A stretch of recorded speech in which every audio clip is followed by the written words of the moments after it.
বন্ধুরা, সোমাদি রান্নাঘরে সবাইকে স্বাগত। আশা করছি আপনারা সবাই খুব ভালো আছেন। আমরা বাঙালিরা মাছে ভাতে বাঙালি। ভাতের পাতে একটু মাছ হলে আর কথা নেই, তাও যদি হয় মাছের সেরা ইলিশ। ইলিশের যে কোনো রেসিপি থাক না কেন, এক থালা ভাত কখনই উঠে যায়। তাই আজ আমি নিয়ে এসেছি বেগুন দিয়ে ইলিশ মাছের পাতলা ঝোল। খুব সহজ একটি রেসিপি, কিন্তু খেতে দুর্দান্ত হয়। আপনারা খুব সহজেই বানিয়ে নিতে পারবেন। তার জন্য ভিডিওটি প্রথম থেকে শেষ পর্যন্ত দেখার অনুরোধ রইল। আমার চ্যানেলের নতুন বন্ধু হলে চ্যানেলটিকে সাবস্ক্রাইব করার অনুরোধ রইল। চলুন দেখে নেওয়া যাক রেসিপিটি। বেগুন দিয়ে ইলিশ মাছের পাতলা ঝোল বানানোর জন্য এখানে আমি 4 পিস ইলিশ মাছ নিয়ে নিয়েছি। এবার এই মাছগুলোর মধ্যে নুন আর হলুদ মাখিয়ে নেব।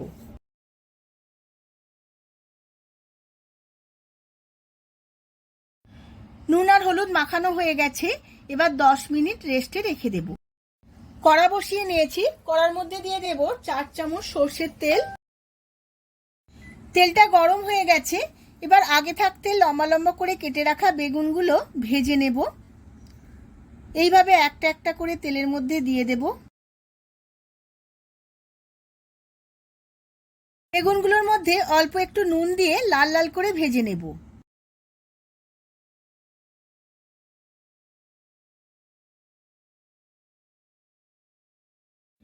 বেগুনগুলো লাল লাল করে ভাজা হয়ে গেছে। এবার তেল ছেঁকে তুলে নেব।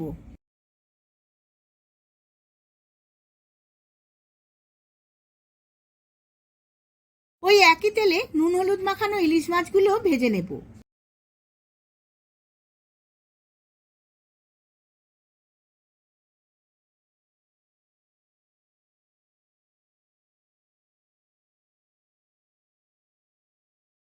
মাছগুলো খুব হালকা করে ভেজে নিয়েছি। এবার তেল ঝেড়ে তুলে নেব।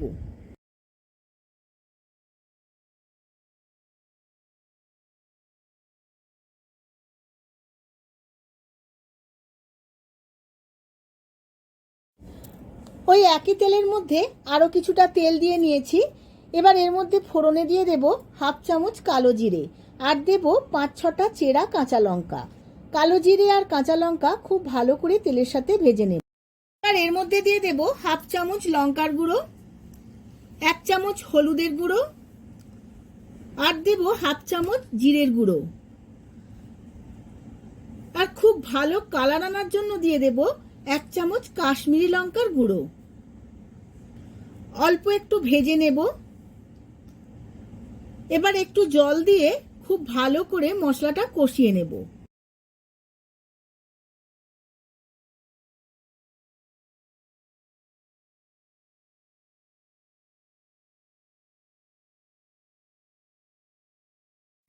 মশলাটা খুব ভালো করে কষিয়ে নিয়েছি।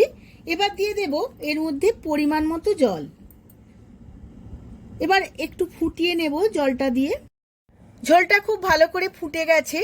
এবার ভেজে রাখা মাছগুলো প্রথমেই দিয়ে দেব।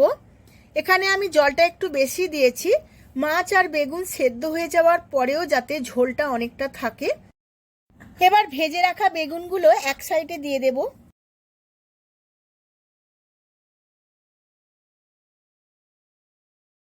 গ্যাসের ফ্লেমটা লোতে রেখে এইভাবে আমি 10 মিনিট ফুটিয়ে নেব। কিছুক্ষণ ফুটিয়ে নিয়েছি। এবার দিয়ে দেব স্বাদ মতো নুন। নুনটা আমি লাস্টে দিলাম, কারণ বেগুনগুলো না হলে একদম গলে যেত। এবার কিছুক্ষণ নাড়াচাড়া করে 2 মিনিটের মতো আরো ফুটিয়ে নেব।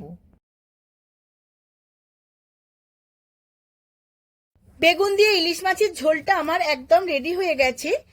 এবার গ্যাসের ফ্লেমটা অফ করে দিয়ে সার্ভ করে নেব। আমি সার্ভ করে নিয়েছি ইলিশ মাছ দিয়ে বেগুনের পাতলা ঝোল। দেখুন বন্ধুরা, এইরকম একটি রেসিপি খুব কম সময়ে সহজেই বানিয়ে নেওয়া যায়, কিন্তু ভাতের সাথে খেতে দারুণ লাগে। আশা করছি ভিডিওটা প্রথম থেকে শেষ পর্যন্ত দেখেছেন, আপনাদের খুবই ভালো লেগেছে। যদি ভালো লেগে থাকে ভিডিওটিতে একটা লাইক, শেয়ার, কমেন্ট করবেন। আজ তাহলে আসি, আবার দেখা হবে পরবর্তী ভিডিওতে আরো একটি নতুন রেসিপি নিয়ে। ধন্যবাদ।